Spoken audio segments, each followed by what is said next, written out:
Konnichiwa.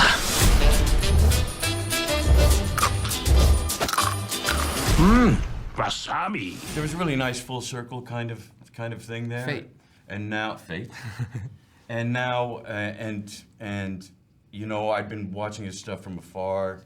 Dave's developed his own language, which is really cool. It's kinetic. There's a lot of energy to it, and that was really impressive to me. But now the relationship is, you know, he's the author of the film, so I have to serve. He's the boss. That's what it is. He's the boss now. The Fight Club was like a really important time for me as just in the film business. Like I came in as a stuntman on this big Hollywood film, and I saw this star, you know, a huge star and a great director working in this incredible collaboration, and a light bulb went on at that time. He means Edward Norton. Yeah. And so we went on these journeys around the world, and doubling Brad is an experience in its own right because you're working with the biggest and the best, and it was an incredible learning ground for me as a filmmaker. And I got the bug, and you know, I was even like bugging you, like I'm shooting shorts during these movies, and he's like, "Good luck, buddy." Like that guy. It's like, oh no, another guy wants to be a director. Oh boy.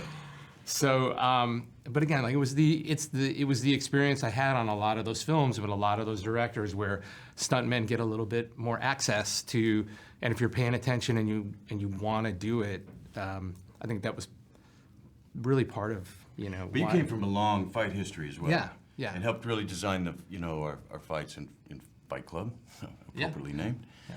And then, you know, and then we came to this film, and you know, it was that point in the lockdown. I think after summer, and we were approaching the fall. I think it was like 4 months, 5 months in, and people were going a little stir crazy. There was almost a feeling of depression, like a worldwide depression in the air or something. Yeah.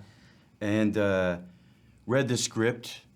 You know, it was tied into my friend here, and it just I laughed out loud like by the time we got to the Bad Bunny scene, and I said, that's the salve we need right now. This is what I want to see, and so we were off and running, and we hit the ground pretty quick. We did. It was a short prep, and you're right. Like we made it during the height of the pandemic, so it was kind of a cathartic for all of us. Like we got into that stage at Sony, and we were just this crazy group of actors together, and we let everybody loose. First, they filmed the plate photography. Yeah, the plate photography. They filmed the journey from Tokyo to Kyoto, and we had these giant, the length of 2-3 train cars. Yeah.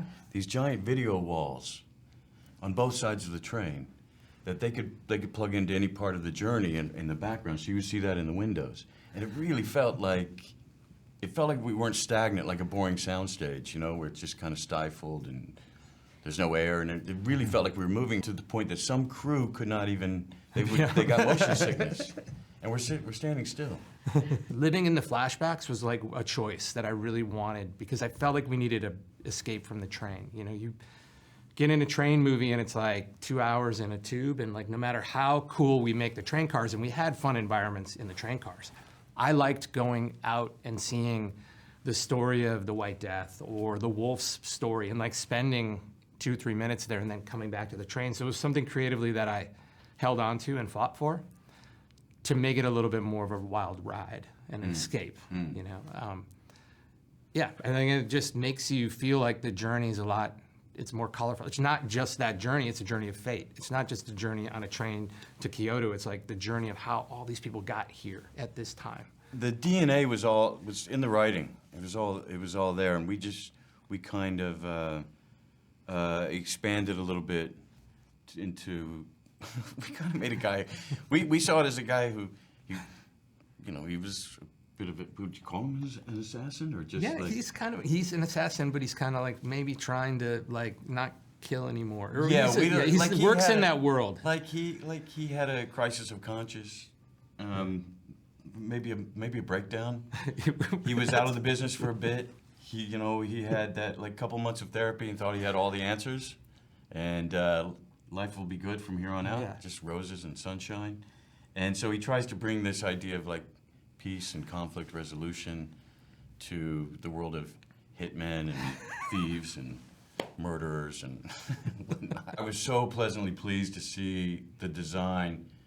Dave's got a cast of very talented stunt inventors. And there's this language, you know, that kind of, like, in my mind, paid tribute to Jackie Chan. We both have a mutual love for Jackie Chan. I feel like he's so underrated. He's a Buster Keaton of our time. And even though he is appreciated, but still he's like what he pulls off. The degree of difficulty is like extraordinary. Yeah. But there was this bit of humor designed into the fights, and it was all we had to do was learn it. You know, we didn't, like, these guys already had it packaged, put together. They had the language, they had the ideas. It was intentional, I think, for the tone of the movie. When we decided, we made the pact at the beginning, like, we're gonna make this fun. Like, tonally, the movie we want to make collectively was something that's fun, and that's the salve for the world right now. So I went right to Jackie as an inspiration because that's what he does. And I think it worked really well with Ladybug's character. You know, he is sort of a guy with a certain skill set, but always sort of reluctant. Like, I don't want to use this, I don't want to use this. And that Jackie plays that character so well. Just get along? So when you choreograph, you usually lean into, you know, the characters first. And this sort of comedic style of choreography worked really well to help defining these characters and help the tone of the movie. Yeah, it really colors the film. We got Aaron Taylor Johnson, we got Tyree Henry, we got Joey King, we got Bad Bunny, we got Michael Shannon, we got Zazie Beetz. 3, 2, 1, go.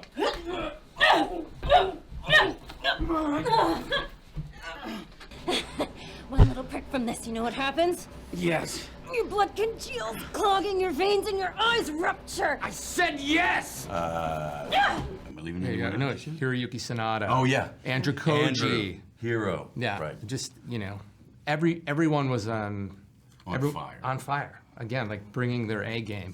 And I don't know, you can begin, like, your experience. I mean, again, the writing was in there. Everyone had, you know, something to do. It wasn't, we all had our own, like, agendas. We weren't supporting something else. No one was supporting anyone else. It was just, everyone had their own agendas, and that was that clash that was so fun.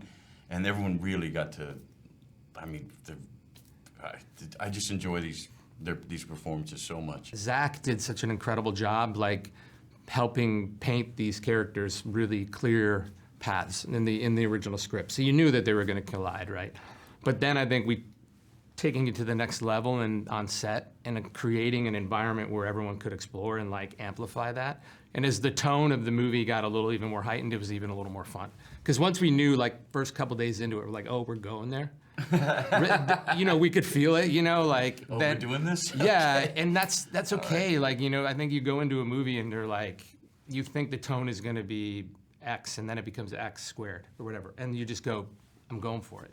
And that's what I think everybody did. I think we first saw Aaron's tape, and it was just off the chart. You go, oh my God, this is the guy. Really? I mean, I've known Aaron for a long time. I had no idea he had this in him. Like, this is the guy. And then I've been a huge fan of Brian's forever, because you see I mean, this guy's got range. He can go anywhere. And then he's got the sharpest wit of any of us. Joey King, too. Sharp. Yeah. She's sharp. You know, she gets to the joke before anyone. She does. She does. Go, I'm thinking I'm coming in with a good one, like, oh, that was better. First and foremost, I just want them to laugh and take away sort of the joy of going to the cinema and having a great experience, right? But I don't think you can do that without having characters that are relatable. Like, you get these 7 sociopaths on a train, and is like as 6.5. and is like that could get really dark and jaded really quick. And I think the goal for me was always like, shit, how do I find the humanity in these characters?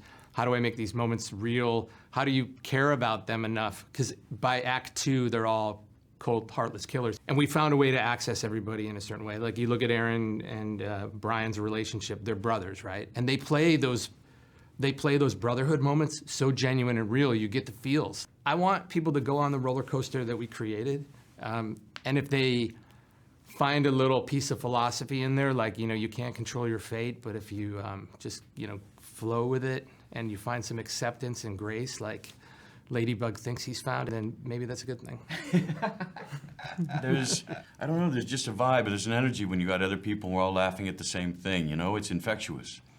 That's much more pleasurable than you can have on your own. So this one plays that way. This one really will thrive well in that situation. Yeah, I mean, I've been fortunate to screen it sort of in our final process a bunch, and it's so satisfying to have that communal experience with the audience and like them laugh. I mean, good comedy, you see a stand-up comedian together, right? You see good comedy together, like laugh is infectious. And that's the way you want to see this on the big screen with a group of people.